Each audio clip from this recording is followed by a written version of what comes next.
Jamaica, Divers watch on a this. search and rescue mission.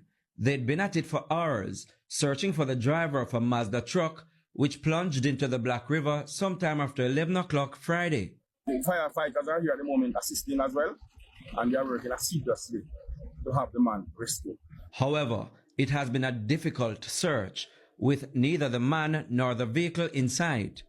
One diver with whom we spoke told us why he was aborting the mission. When I go down there and see the current I water, because I say I eat me do every day, so I feel the current, I say, now I'm going to feel this, I'm start search bottom side. But the current is strong. Nothing now go sit on the bottom of my water, no matter how heavy it is, the water will take it go with it.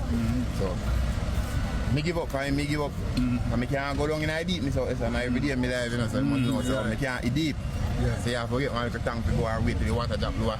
Onlookers say there was another male in the vehicle.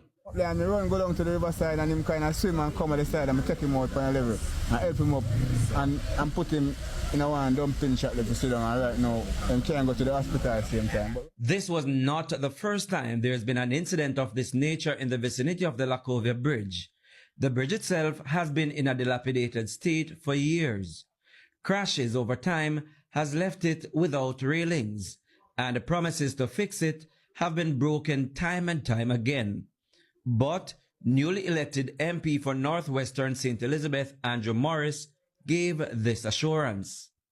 And I personally will be advocating strongly for something to be done about this bridge, because it has been like this for a little while now and it must be corrected.